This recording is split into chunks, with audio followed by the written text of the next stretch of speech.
topic tonight is Black Underground Railroad in West Vincent Township. And you can't really know about it without knowing that there is a white, they can call it that, Underground Railroad group. And that in fact, West Vincent is right up there with Kennett Square and places in the southern part and in Delaware County. We have as important an Underground Railroad history as anyone in the county. But when Karen Marshall called a week or two ago to explain that they were giving Underground Railroad information to the county and saying not one word about it in West Vincent. Ooh, right. It is because they were giving it to tourist information. And all of our Underground Railroad places are private. You can't go there. You can't say, oh, well, you could say drive up and down this road and it's, it's such and such a place, but you wouldn't really see it. So anyway, I couldn't complain to Karen Marshall. I'd have to say, it's true.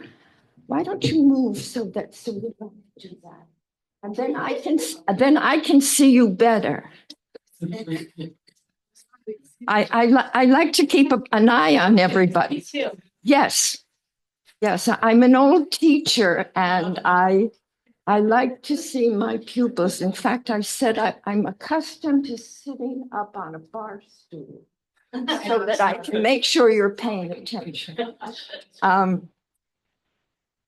Black Underground Railroad information has only come through to us in the last few years.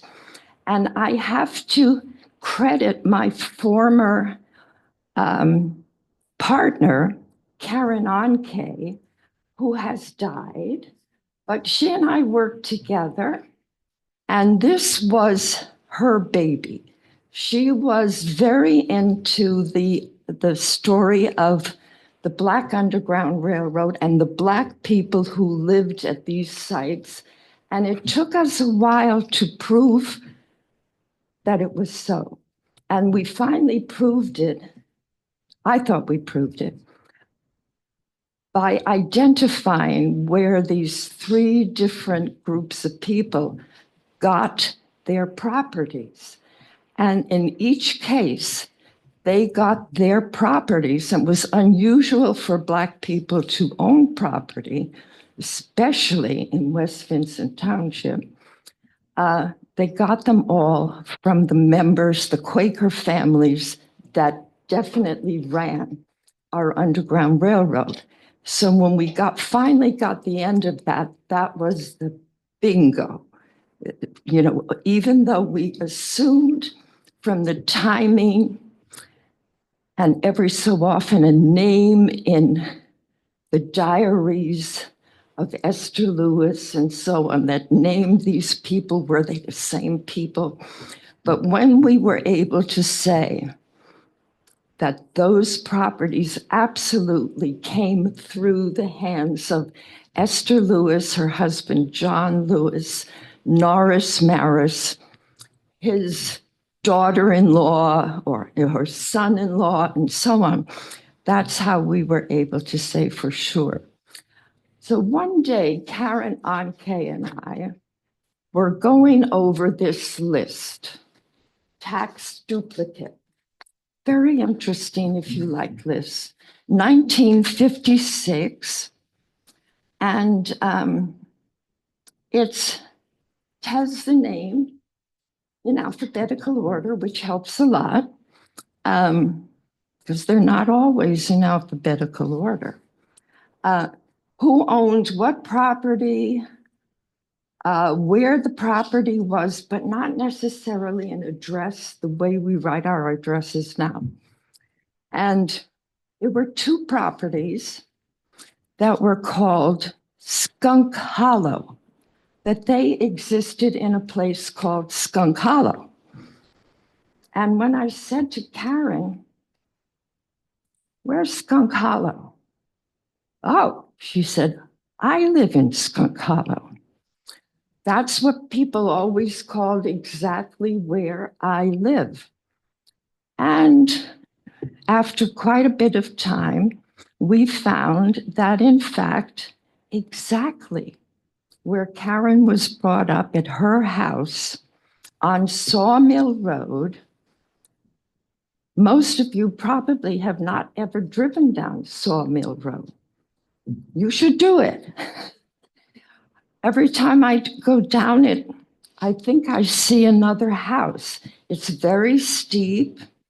The French Creek on the East Vincent side, it's nice and flat, meaning that the history of the properties along the French Creek in the early mill days and forge days, the main buildings would be on the East Vincent side because they could have a nice flat road, Pewtown Road, going like that. But from the West Vincent side, it's very steep. The land comes up very steeply. And so you get several roads going down as fingers to the French Creek. And early road petitions shows that those particular old roads, Sawmill Road, Cedar Road, have been there from the beginning, bringing materials to the mills and the forges of the French Creek. So this Sawmill Road was actually there from earlier than most of our roads. It was the way to Vincent Forge.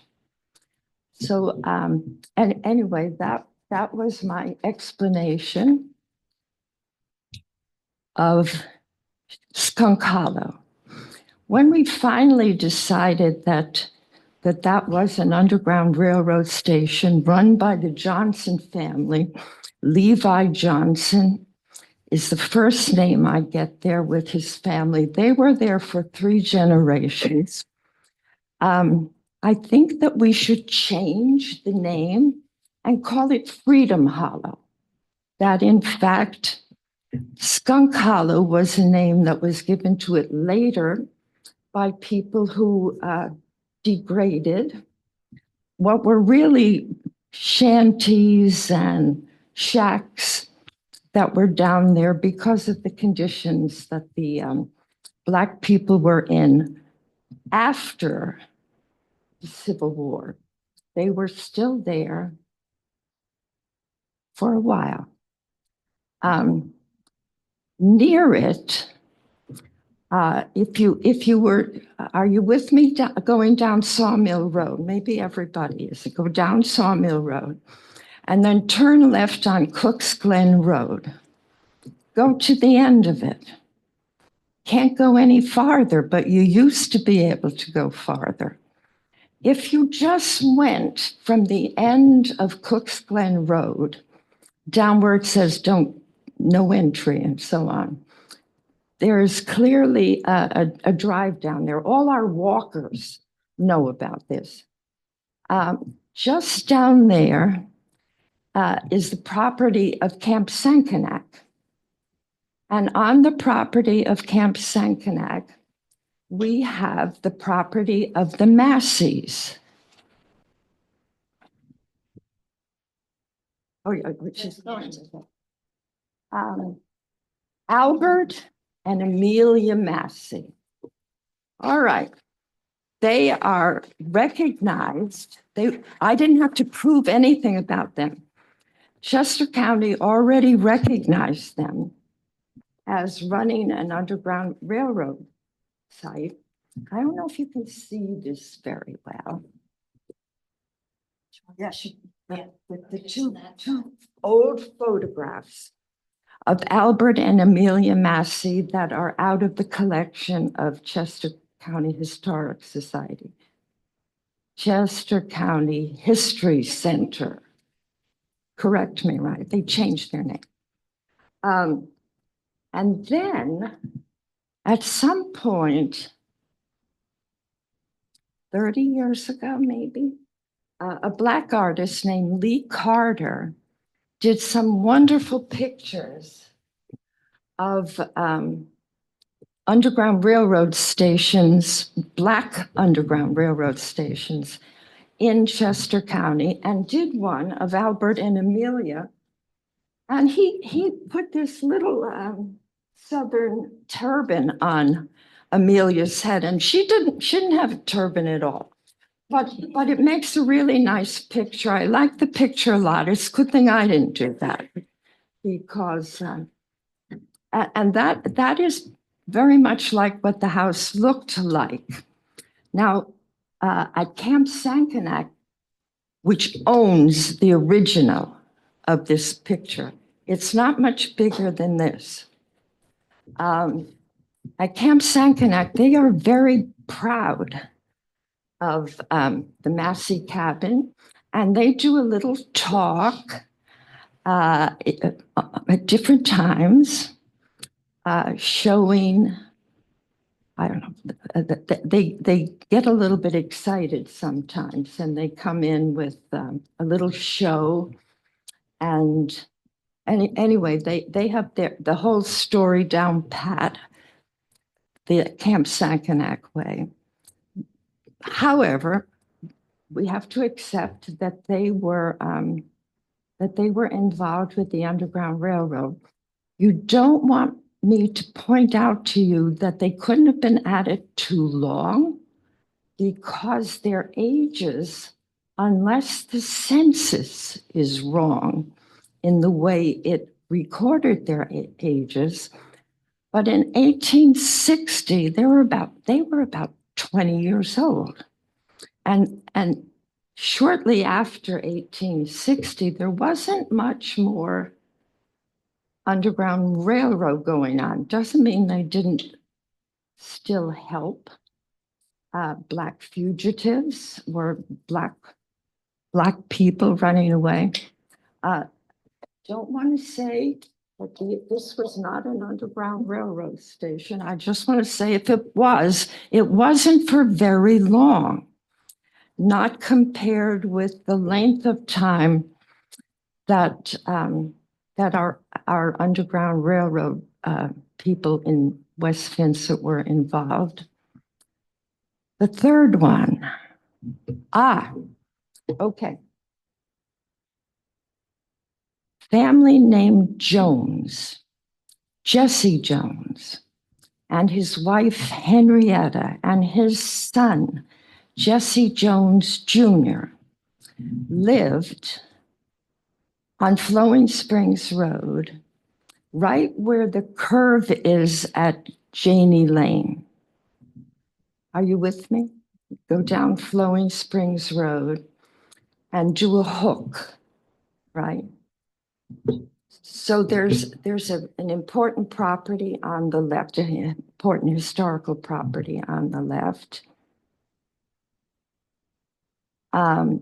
Before that property was there, Jesse Jones and his family and his sons and his grandsons were at that curve, and the curve went down and around, so that, can you picture the little cluster of buildings after you go around the curve?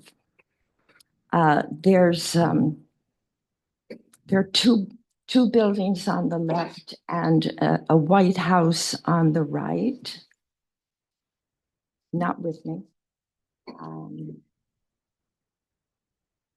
They are all the cluster that goes with this Jones property. To keep everything confusing, there was a white Jesse Jones who was important at exactly the same time in West Vincent, had the house with the mansard roof at Ludwig's Corner, right next to the hardware store. That was Jesse Jones, important white Jesse Jones. Would you believe they both died within a few months of each other? So you have all this paperwork to try to keep straight. Which Jesse Jones was it? Anyway, Jesse Jones and his group were there and on both sides of the street. So when you come down from Janney Lane and curve further down Flowing Springs Road, there's a white house on the left, old house, belonged to Ann Timler. And before John and Ann Timler, they were white. She was Irish. And her husband had died earlier. She was right in the middle of this Jesse Jones complex. And she ran a store on her porch, I read. So maybe she apparently got along fine with the Black people who were on both sides of the street with her and running an Underground Railroad station. So why would they need it? Because back in the real region that was our Underground Railroad region, Esther Lewis and later her daughters, Grace Anna,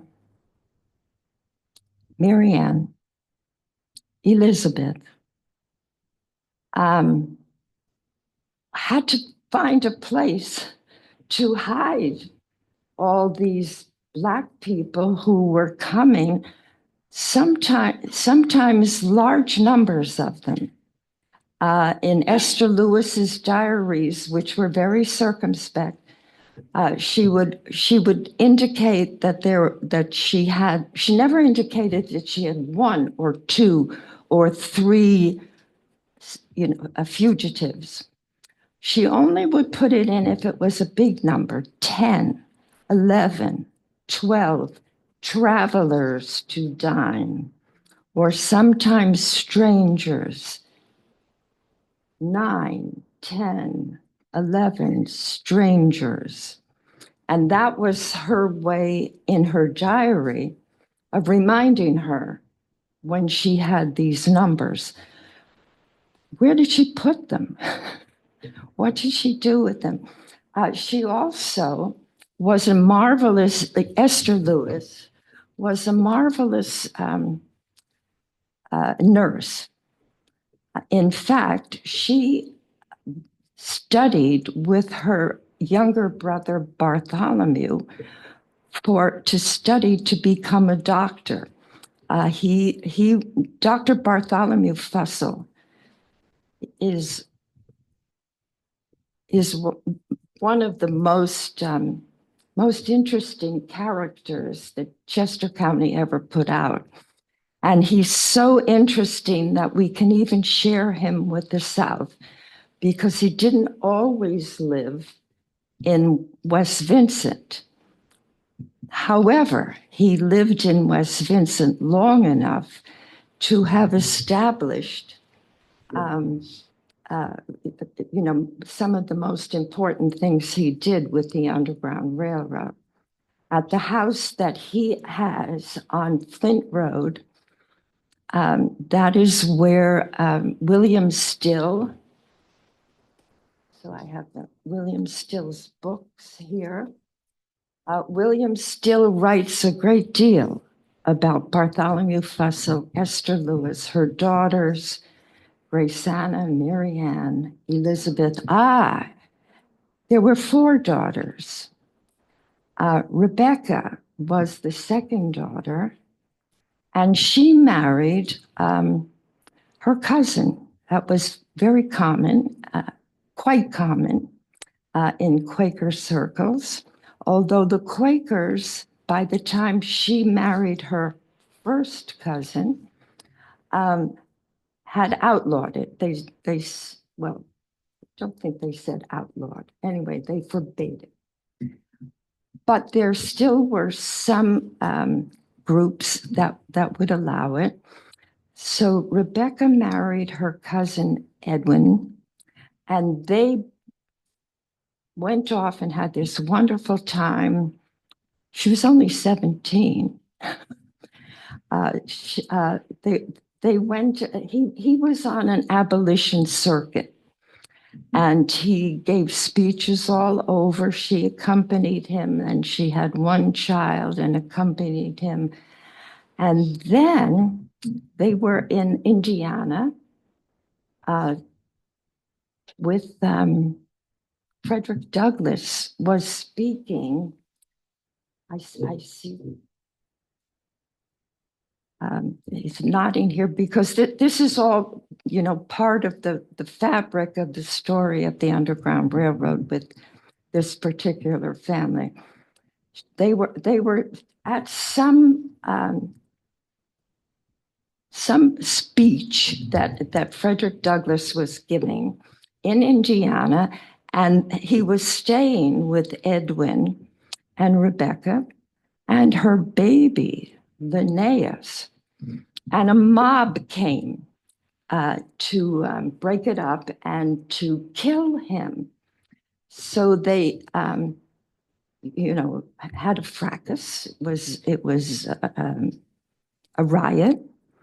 And Rebecca tried to help him by inserting herself and her poor baby Linnaeus, thinking that if she stood like this in front of Frederick Douglass, I wouldn't do that to a baby, would you? But anyway, Rebecca did. She was 7 to 18. She was a kid. Anyway, she only stopped them for a moment. He was beaten to a pulp. They thought they had left him dead. And Edwin and Rebecca took him home, nursed him, took care of him. He was all right.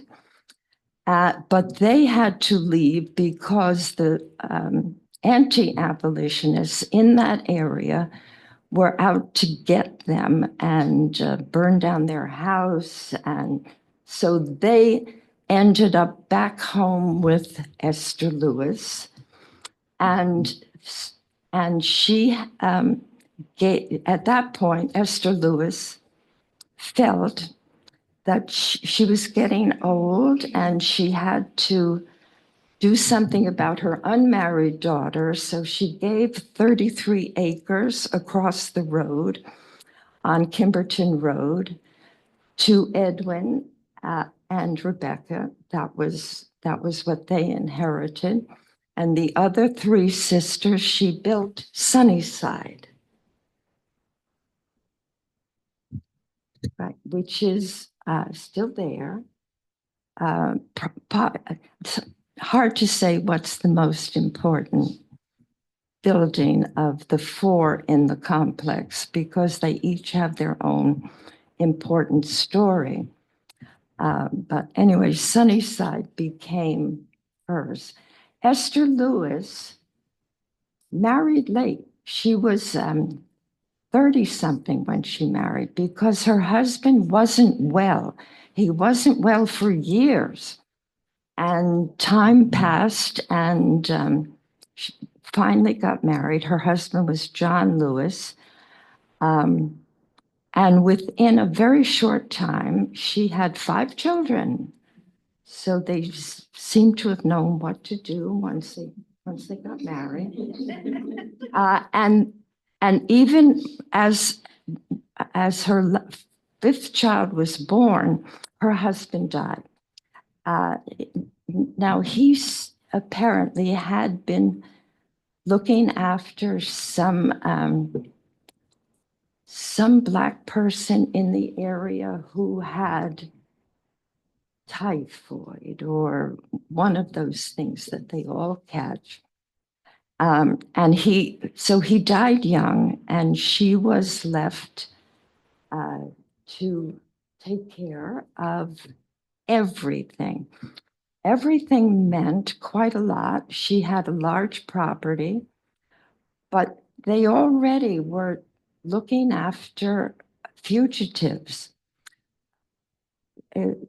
We don't know when fugitives first started coming. They came before there was something called an underground railroad. And, and often they knew that Quakers would help them. And in every case, except the cases of the Black people that we have now, in every case that we have authenticated the Underground Railroad in West Vincent, it has been with Quakers.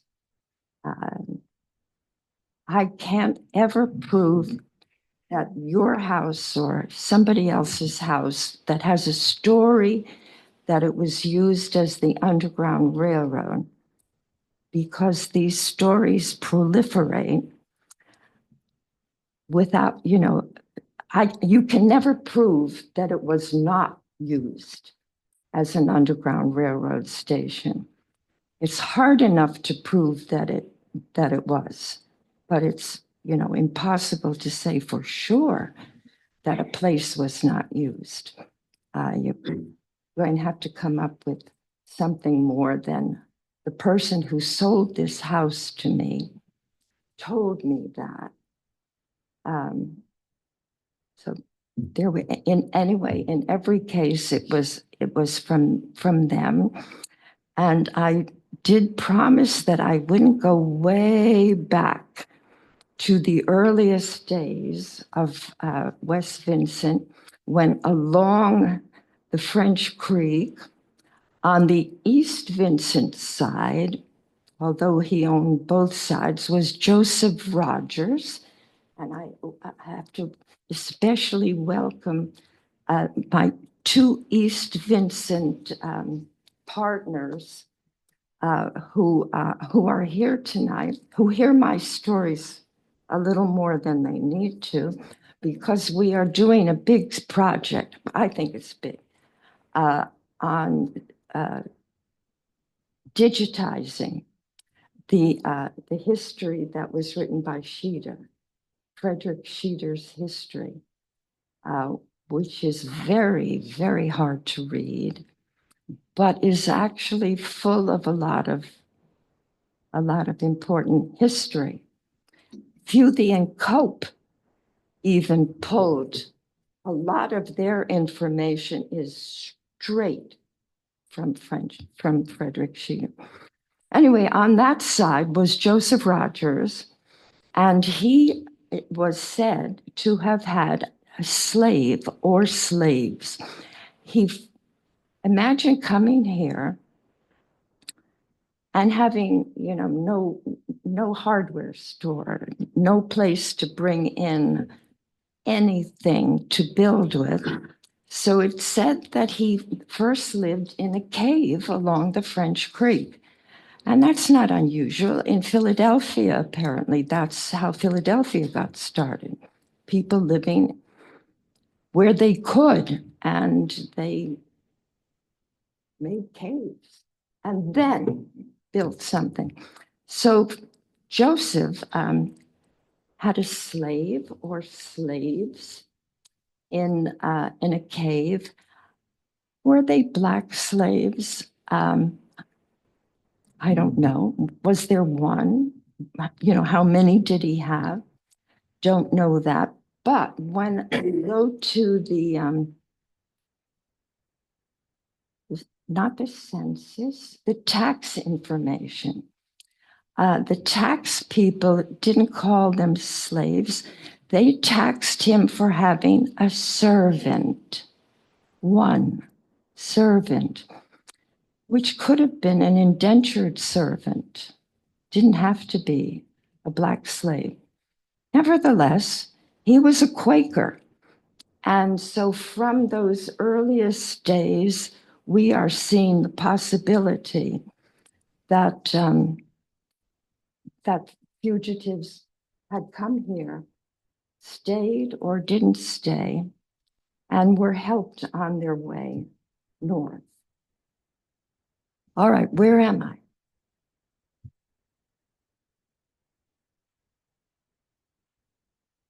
Questions? No questions. So you had mentioned Massey was young, right? The Massey couple was very young. Who would have owned that property before them that potentially could have? The very young. I'm sorry, did you say Massey? Yes. Who may have owned it before them that could have helped folks pass through? You know what I mean? Like if they were part of the Underground Railroad, but they were very young, was there someone there before them that could have helped people? Oh, yes, but it's Yeah, they actually are. it's actually the same family, right? So where they are, it was John Lewis, right? And John Lewis got it from his not John Lewis who married Esther, but his father married Grace Meredith. And Grace Meredith was a daughter of John and Grace Meredith. They were the same Merediths who were in South Coventry and owned a great deal of South Coventry. Do you know Meredith Manor, you know, where they have weddings along Route 100? It's Meredith properties that went through from South Coventry. I'm only talking about West Vincent. Pewtown. Pewtown has a big connection with the Underground Railroad. And just over the line in East Pikeland, at Kimberton, Kimber Hall was a station on the Underground Railroad, the girls' boarding school there. They were the. I'm only with West Vincent, but they are all interconnected. All right, so I should go back to the blacks. What happened to the blacks? That's what I'd like to know. I don't know where they came from, and I don't know where they went. I believe quite a few of them ended up in our near metropolis, Phoenixville. Yeah, there were, and one of the places on Flowing Springs Road that was part of the Jesse Jones place later belonged to a Black man named Dennis Coleman. Dennis Coleman served in the Civil War. He was drafted out of West Vincent. And I do have him in Phoenixville. I think he was hit by a trolley car years later. But you know, the timing fits that it's the same Dennis Coleman. That's actually, you know, Dennis Coleman is a name you can work with. But for Black people or white people, William Johnson, Jesse Jones, John Jones, any Jones, it makes it very, very hard to try to figure out who they were, where they came from, you know, what was going on. But the one thing I would have loved to see here was a few Black people, because when I used to work, I can't get over to the historic center so much now because somebody needs to bring me and help me. Do you know that street? Did you ever go across the street? You have to park someplace, and I can even find a handicap park. But to cross the street in front of the History Center, well, after a while, I just sort of wave my cane, and then actually all the traffic stops. But you know, it's a problem. I have a few things to get back about. One being Dennis Coleman. All right. If you've been around here for a while, you might know the name. What's her name? Wait a minute. A contemporary of Estelle Kremers. Raise your hand if you've ever heard about Estelle Kremers. Shame on you if you haven't.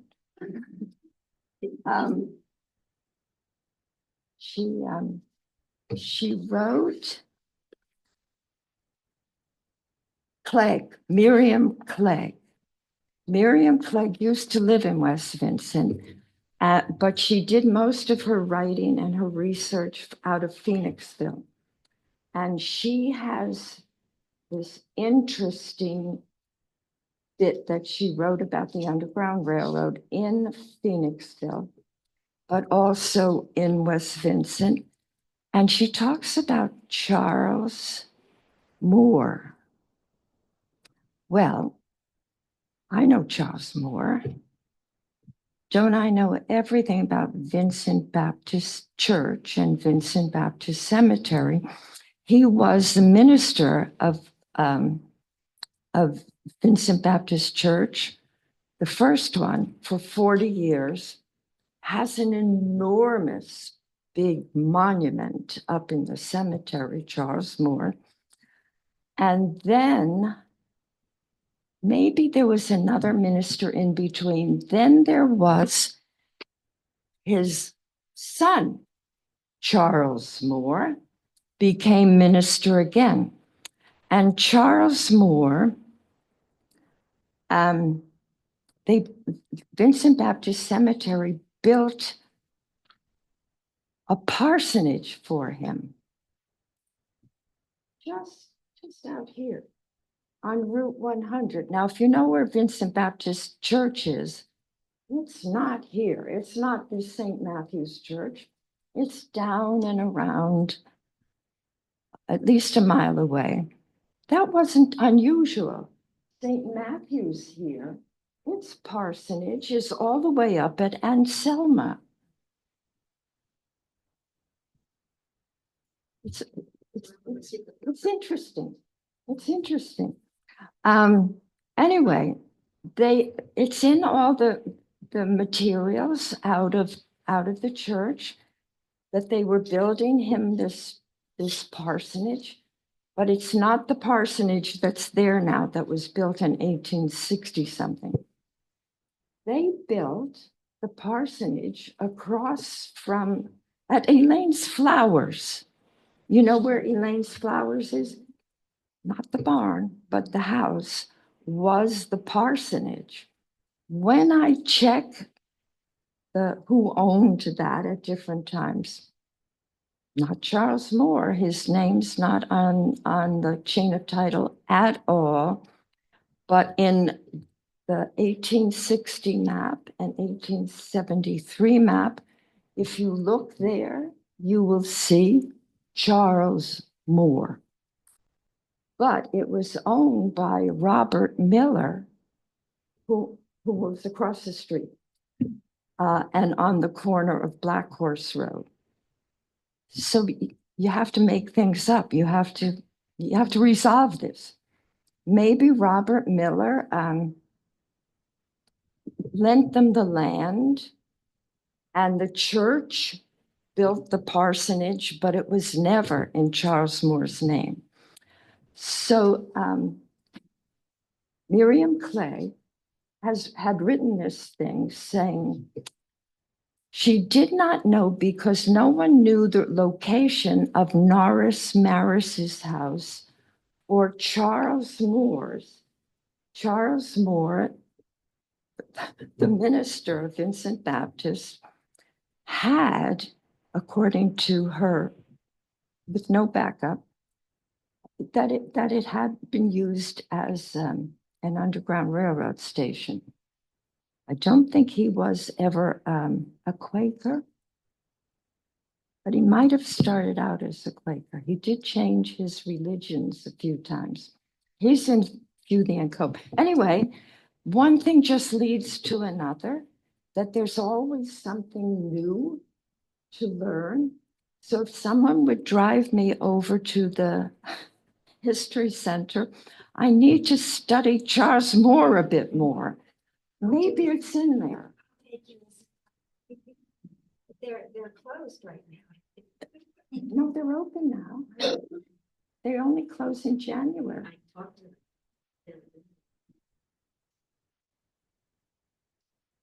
With their, requests.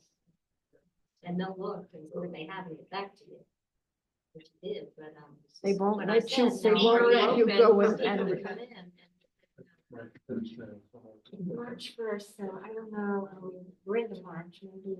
He didn't indicate, this was it last week, but he didn't indicate that it was gonna be opening next week. I'm afraid, but they may, call and say, they'll know who you are, and they may let you in,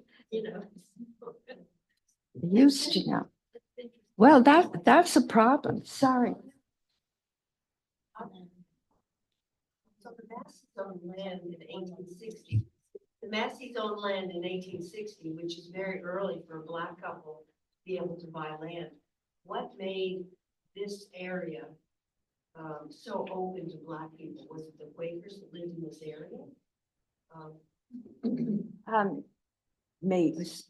Maybe, but in fact, the Quakers were by that time a bit of a minority in the area. This area that Black people could open. There was a lot of work. There were a lot of mills and forges, and it was a good place for getting day work. Maybe they always gave the Black people the hardest, dirtiest jobs, and there were, there are plenty of hard, dirty jobs. Since there, but they bought 9 acres. That was quite a parcel, and it was $227. That was a lot of money in 18. It's possible they never actually paid it, and it's possible that they were there longer than the deed shows.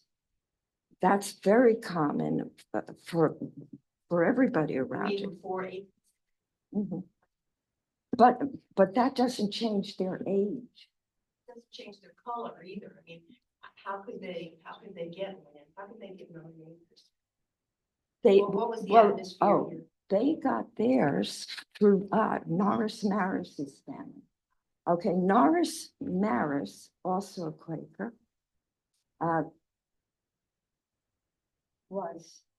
is very well covered by William Still as an important, in fact, I think William Still credits Norris Maris with urging him to write his book about the Underground Railroad. I think that's in there.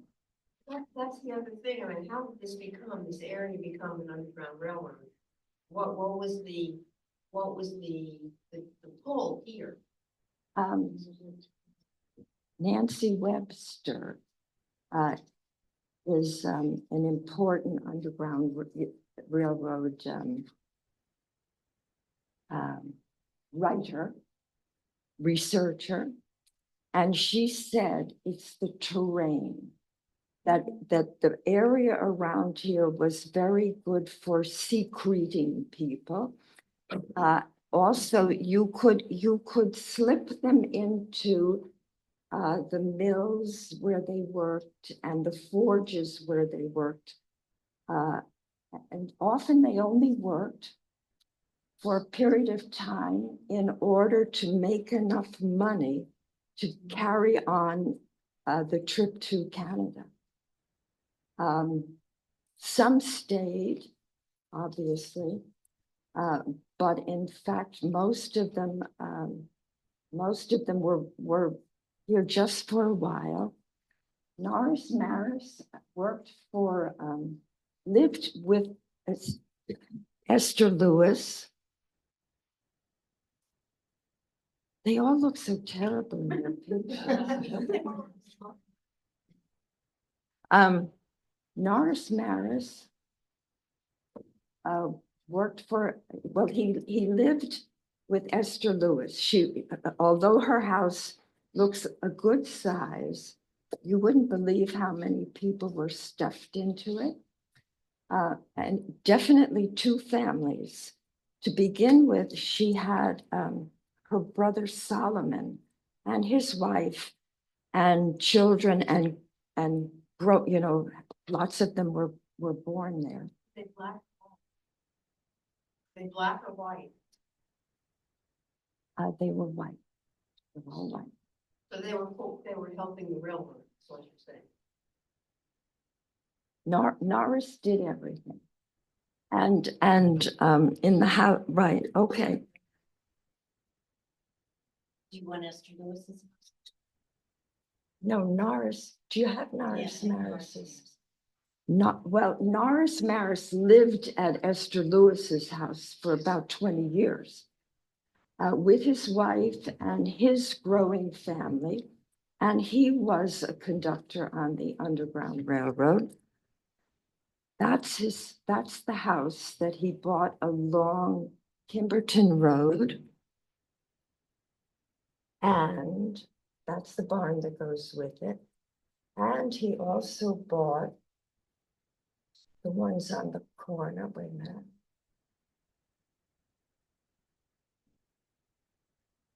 Yes. It's on Pewtown Road. And across, now that is the house that's there now, but that is where the mill was. There was a mill. And the miller's house, which also belonged to Norris Maris, is across the road. We might not have a picture of that. No, I don't think we have a picture of that. Norris Maris only owned that property for about 10 years. Corner of Kimberton Road. Do you know Chris Jones? No. Oh, okay. Well, Chris Jones used to live there. The view of it is from Kimberton Road, but it is in fact on Pewtown Road. You go right by, it is at the very end of West Vincent's property, just near the rabies. Right? Just, oh, I have to teach you some things about your family. Rabies. You're a rabie. Yeah. We had this conversation. Yes, right on the edge, just going into Kimberton. In fact, very often when Kimberton would do its historical walks and so on, they would include this property and tell its story as Underground Railroad. But I was really annoyed at them because they kind of thought it was theirs. But when they had a historic district made for Kimberton, they didn't include it. So if they had included it, they would have protected it a bit. And so I took it back from them. I said, we're here now. They also said that they owned Grace Anna Lewis. That's another little fight with that. That Grace Anna Lewis was out of Kimberton. Well, that was her post office, but she really was West Vincent. We could do a night on Grace Anna Lewis all by herself. She was phenomenal. If you have time, I would love to hear about when you are on Flint Road and your back is to the peacock tree and we're looking at that farm, about the story you told us about how they would provide medical care. Yes. I'd love to hear that again. I need to. Okay. So actually, most of it went on at the Esther Lewis house and then later at Sunnyside. Esther Lewis was an excellent nurse. Her brother Bartholomew said she was a better doctor than he was, but in fact, she, women couldn't be doctors. But because Bartholomew Fussell knew how skilled, you don't really need this, do you? Can you hear me? Yes. Um, because she was so skilled at nursing, all that cupping and, bleeding and things like that, well, she was good at it, but because that's what they did. She had no opportunity to become a doctor.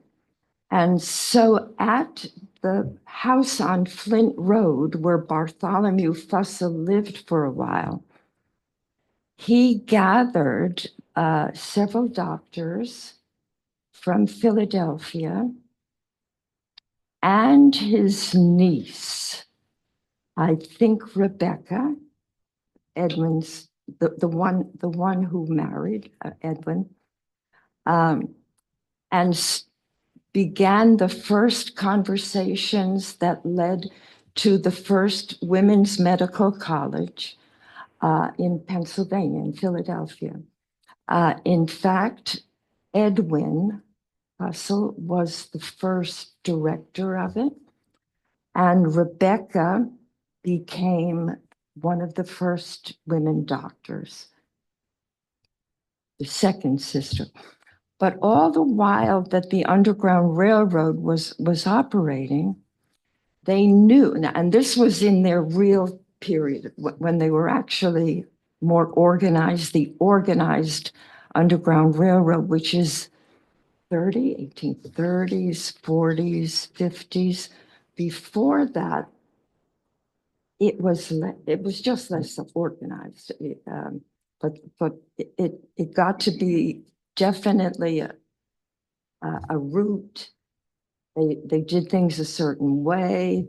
They could fund things to get money for tickets to send fugitives to Canada from out of Philadelphia through the organization that was the Underground Railroad. All that time, Esther Lewis's place, and then later Grace Anna's place, was known to be the place where you would put someone who was sick or injured, and they would often stay there for longer periods of time to be nursed. And I can't prove how many people who were being nursed there died there because if you were sick and injured, you were likely not to survive in those days. So a certain number of them did die and are buried on one of those properties someplace. And there are not too many places in the diaries that refer to it, but there are enough that we can say it happened. Also, later stories about Grace Anna and her sister Elizabeth and Mary Ann, it tells that babies were likely to be very sick, who were, brought with the Underground Railroad. And sometimes, in the quotations, sometimes the babies died in the sisters' arms. Where are they? Where did they bury them? In Esther Lewis's diary, at one point only, she says a certain Romeo, our fine Italian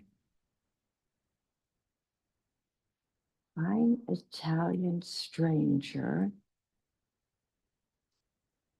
which I think was a joke that maybe she and this Romeo had spent some time there. And they said he was Italian because his name was Romeo.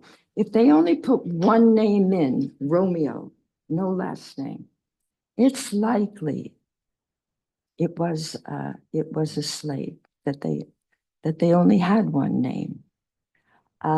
Because Esther Lewis put in her diaries, first, full names, usually initials, the same people over and over again.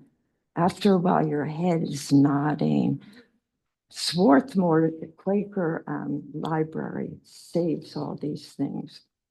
Marvelous to read, but it does put you to sleep a bit. Maybe I'm putting you to sleep too. Anyway, during these periods of time, many fugitives were nursed there. They almost all had their clothes changed there. Esther Lewis never made a nickel, even though she had a very profitable butter business. But they put out so much of their own money in fabrics and so on, where they would reclothe all these people so that when they went to the train station, they were not dressed as Southern slaves in, rags, basically.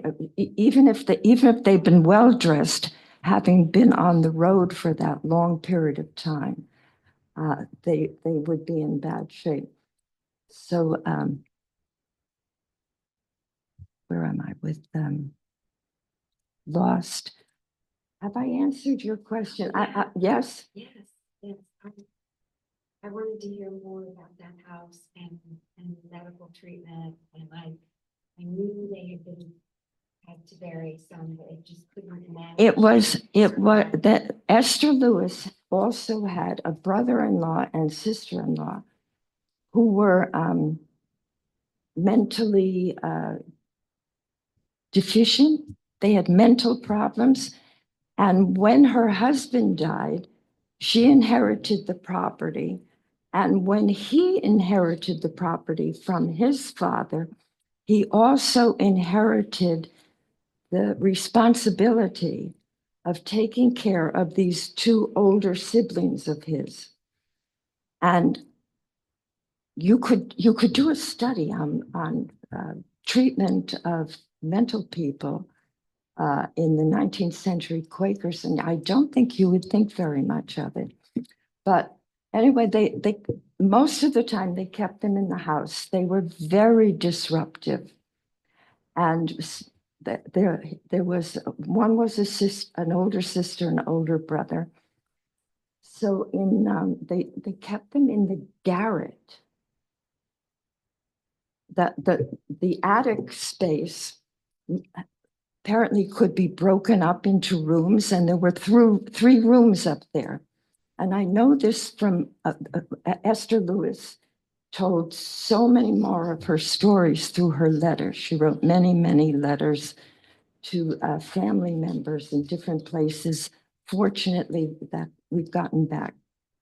And she wrote to one saying that Norris Maris had, they were tired of this Hannah upstairs banging and yelling all night to keep everybody awake. And when I say everybody, there are a lot of people sleeping downstairs. And so he went up the stairs. He tried this ruse for a while. He went up the stairs and started speaking in a loud voice about how tired he was, and he imitated a black voice. How tired he was, and he did not want anybody disturbing his sleep tonight. And so Hannah said, well, she was sorry. She didn't really mean to keep him awake.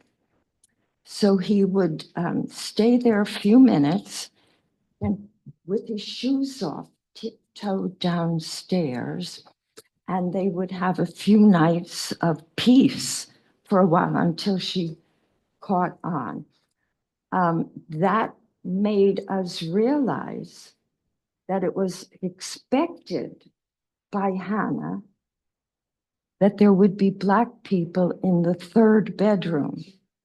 That because the stories with this family was they didn't hide them in tunnels.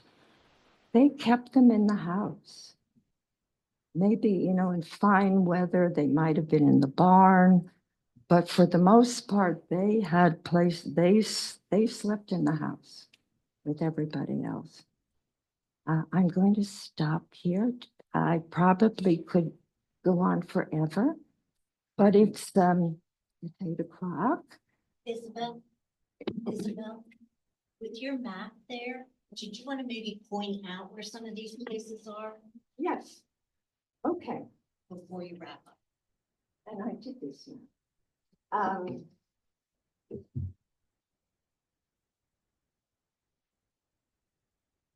Just by sight, do you know West Vincent Township?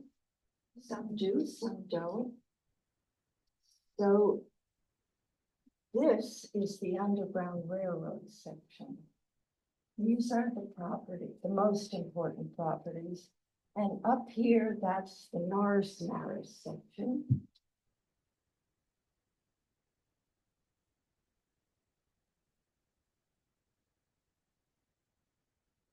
Jacob Poley came and went. It says it over and over again in Esther Lewis's diaries. Jacob Poley worked for her. And often when it said Jacob Poley came and went, it also went with 12 strangers, and sometimes not. Sometimes he just came and went. But we are pretty sure that Jacob Poley brought some of his some of the people who had to be hidden to his house on Beaver Hill Road. And I forgot to bring my pink marker to make a second mark here. This house is Eleanor Bechtel Moore. We need another night for her. But Eleanor Bechtel Moore lived with Grace Anna Lewis from the time she was about 10, when her father, Thomas Bechtel, was working at a mine. Esther Lewis had a mine on her property. And he told her that he had a child with typhoid or something. He was worried about others getting it. And she went over to the door and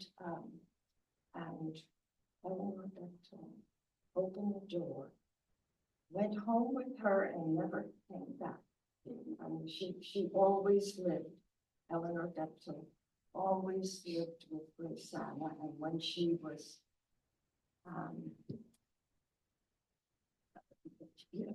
when she came back and forth in her life to go home, she went home to wherever Grace Anna Lewis was.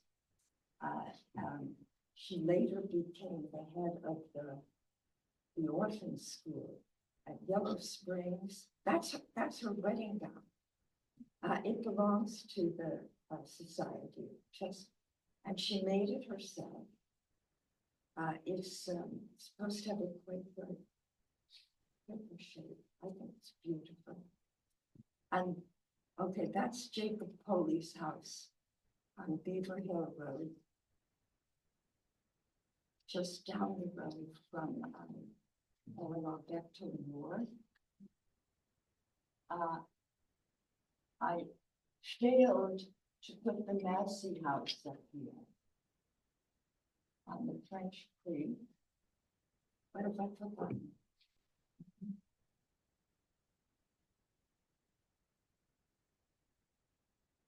I don't think those people know. Do you want to point out the cluster and Esther Lewis's, where Esther Lewis was, Sunnyside, Bartholomew, Fussell, and Rebecca and Edwin? So that's a cluster. Oh, okay, so you want to show those pictures while I point to that spot? Okay. Okay. Okay. Which one first? Are you going to do Esther Lewis's first? Okay, this is Esther Lewis's, and this is the mine. What was in the mine? What? It was an iron mine. Esther Lewis one day was walking around and noticed that her she had rocks that looked a little bit orange, and there were mines all over the area. And she sent it to be appraised, and it was a mine. The income from the mine paid for Anna and Abel, I think, the two disabled adults who lived with them in the garret. How about Bartholomew Fussell? This is the Jonathan Ambrose Thomas.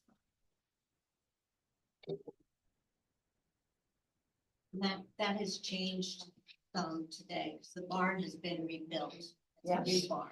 Right. That's all been redone. That's on Cliff Road. You hear me, don't you hear me? Oh.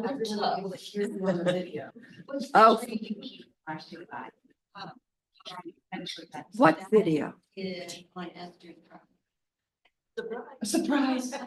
That's on Esther Lewis's property. Oh, oh. Okay.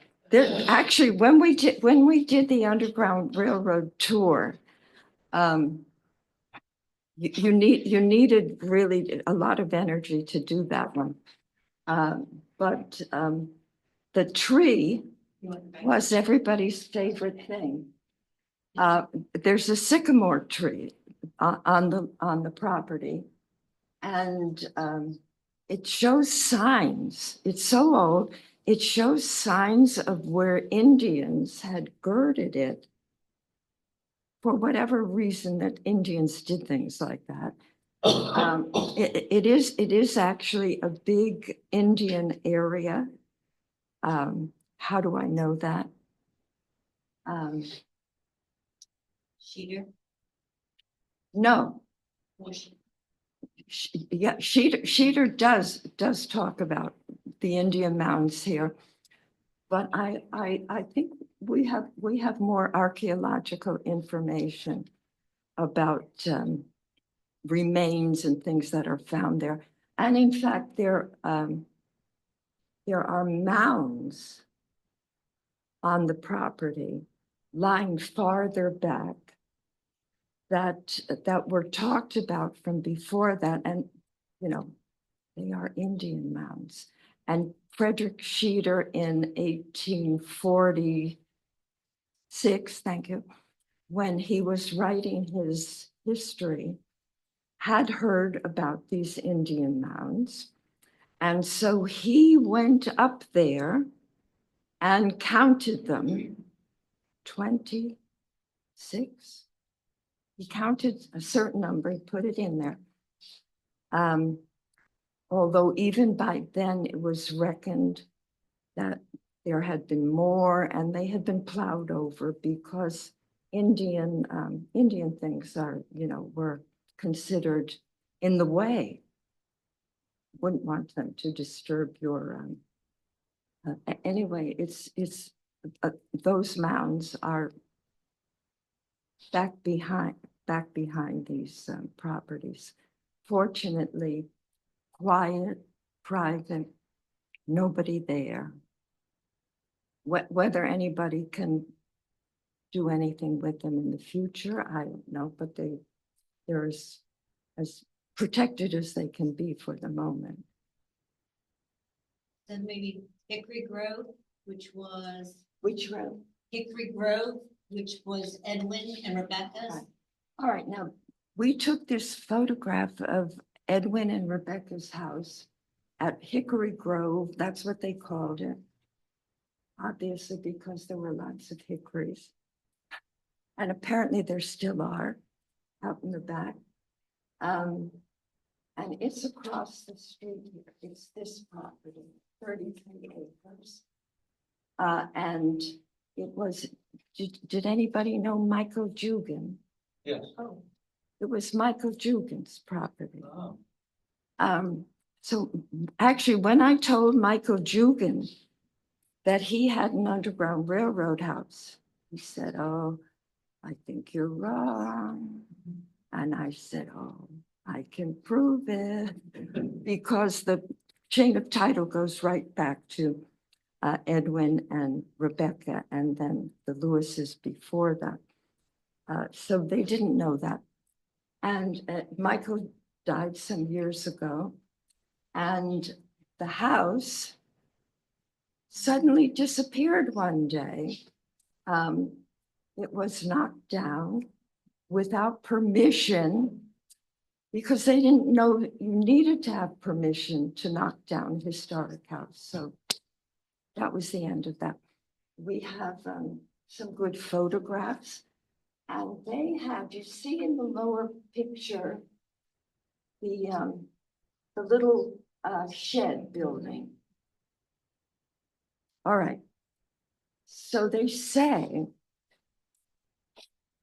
who says? The Underground Railroad people of Chester County say that they never hid runaways in caves or things like that. But maybe they did in this case, because Edwin and Rebecca, when they were building this house, knew that they were abolitionists, that they hid runaways. It is possible and that they built it that way. So when you look at there's a lower shed and then there's an upper one. In fact, when you go in there's a set of steps that go down very steeply that can be easily covered over. And when you go down that set of steps, you get to a door right away at the bottom of the lower part. And then the so-called root cellar goes way back. Root cellars were not usually like that. So we believe it's possible that that was actually built by Edwin Fussell to hide runaways.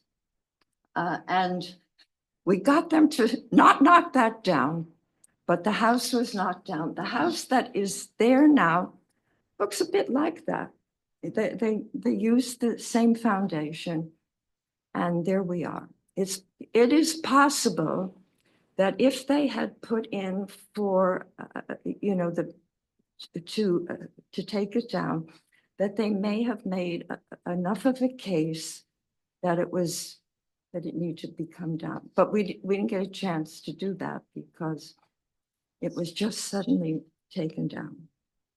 There are regulations for historic houses. You can't knock them down without talk. Sorry? Oh. Do you agree? Yes, okay. Did I answer that question? Sorry. Where was that house? That house is Or, yeah, where is it? Where was it? Ah, okay, across the road from Sunnyside. just straight across the road, Yes, sits yes. up on a Yep, hill. yep, yep. Yep. Right. Yep. Someday we'll also have an evening where we talk about the ghosts of the Underground Railroad. Well, or the ghosts of whatever, which I collect these stories, but there are definitely ghost stories that go with them. Not actually the Esther Lewis house, because the Scots who live there said they've never noticed any ghosts. But they are over at Sunnyside, and there. Isabel, would you like to finish up by maybe talking a little bit about Sunnyside and the Christiana tragedy? 5 minutes? Okay. There was a Christiana riot, it was called. Give me the year. September 11th, 1851. Okay, 1851. In 1851, in Christiana, Pennsylvania, which is just over in Lancaster, a